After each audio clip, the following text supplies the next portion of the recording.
गौरैया और ओक का पेड़। एक हरे भरे जंगल में एक शानदार ओक का पेड़ खड़ा था, जिसकी शाखाएं आकाश तक फैली हुई थीं। वह सदियों से वहां खड़ा था, अनगिनत जीवों को आश्रय और छाया प्रदान करता था। उसके निवासियों में से एक छोटी गौरैया थी, जिसका नाम चिड़पी था। चिड़पी को शाखाओं पर कूदना और मधुर धुनें गाना बहुत पसंद था, और उसे ओक के भव्य पेड़ की सुरक्षा का आनंद मिलता था।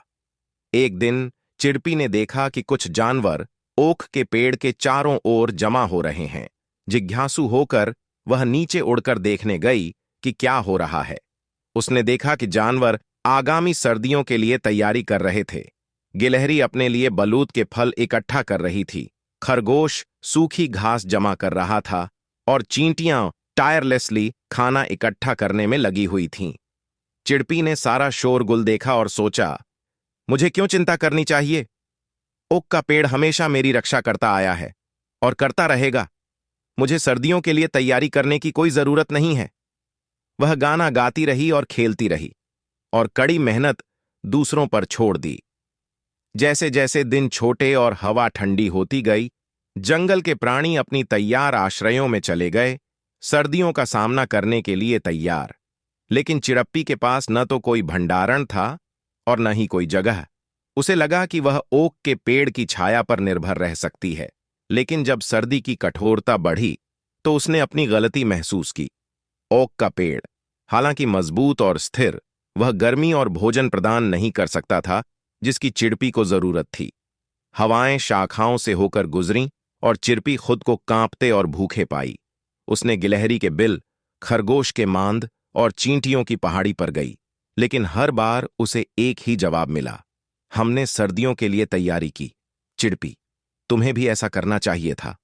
निराश और कमजोर, चिड़पी ओक के पेड़ के पास वापस आई और एक छोटे से दरार में घुस गई।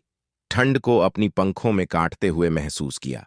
उसे पछतावा हुआ कि उसने दूसरों की तरह तैयारी नहीं की, और महसूस किया कि केवल ओक के पेड़ की छाया पर निर्भर रहना पर्याप्त नहीं था। एक दिन जब चिड़पी ठंड से कांप रही थी, उसने पास के एक झाड़ी से एक नरम गर्म रोशनी देखी। कमजोर लेकिन जिज्ञासु होकर वह उड़ी और एक दयालु हेजहोग को पाया, जिसने पत्तियों और टहनियों का एक छोटा गर्म घोंसला बनाया था। चिड़पी की दुर्दशा देखकर हेजहोग ने उसे अंदर बुलाया, गर्मी और खाना साझा किया।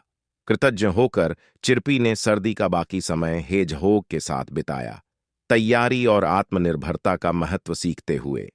जब आखिरकार वसंत आया तो उसने निश्चय किया कि वह फिर कभी अप्रस्तुत नहीं रहेगी। उस दिन से चिड़पी हर मौसम में कड़ी मेहनत करती रही, खाना इकट्ठा करती रही और एक गर्म घोंसला बनाती रही। अपनी कहानी अन्य पक्षियों और जानवरों को सुनाती रही।